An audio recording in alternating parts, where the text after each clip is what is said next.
It's 3 a.m. and you're staring at the ceiling. Your phone is face down beside you. You've already told yourself not to check it. Your mind is racing through tomorrow's problems, and somewhere underneath the frustration is a quiet, nagging thought. Something is wrong with you. But the real answer is far stranger. For most of human history, this moment wasn't a malfunction. It was a plan. Historian Roger Ekirch spent over a decade digging through old court records, diaries, and medical texts before he found something strange. Hundreds of documents, some from as far back as the 14th century, casually mention first sleep and second sleep. Not one long block of rest. 2. People would go to bed a couple of hours after dusk. They'd sleep for 3 or 4 hours. Then they'd simply wake up, not in a panic, not reaching for a screen. They'd wake into a quiet hour of darkness, and they used it. Some prayed. Some talked with spouse in bed.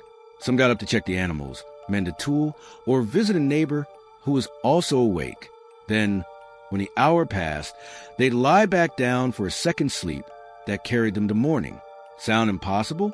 A little unsettling, even? Sleep researcher Thomas Wehr wanted to test whether this was folklore or biology. In the early 1990s, he ran an experiment where participants lived without artificial light, in darkness for 14 hours a night, for a full month. By the 4th week, something shifted.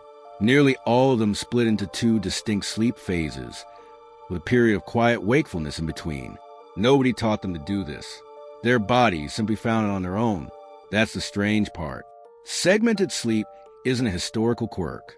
It might be the default setting hiding underneath your modern schedule. Your ancestors weren't fighting the dark. They were living inside it, on its terms, for tens of thousands of years before the invention of cheap, reliable light. Consider what a night actually meant before electricity. No streetlights, no screens, just firelight, and even that was expensive to keep burning. When the sun went down, there wasn't much left to do. So people went to bed early, and their sleep unfolded in its own natural rhythm, instead of being crammed into one continuous stretch. Anthropologist Jerome Siegel wanted to know if this pattern still existed anywhere on Earth. He studied 3 hunter-gatherer societies, the Hadza in Tanzania, the San in Namibia, and the Tsaimene in Bolivia, groups whose way of life still resembles that of early humans. He tracked their sleep with wrist monitors for months. The results surprised almost everyone. These groups didn't split their sleep the way Ekirch's historical records suggested, but they also didn't sleep the way you probably think hunter-gatherers should.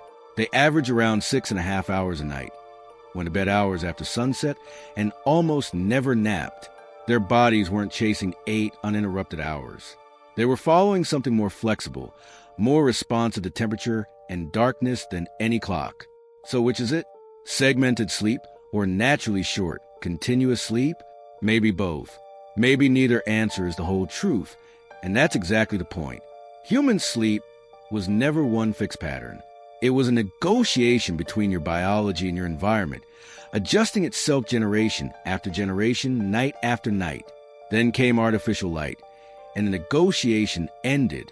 Harvard sleep scientist Charles Czeisler has spent decades showing how electric light, especially the blue-tone light from screens, suppresses melatonin and delays your body's internal clock. Your ancestors' brains had no competition after dark. Yours is negotiating with a phone, a television, a hallway light left on out of habit.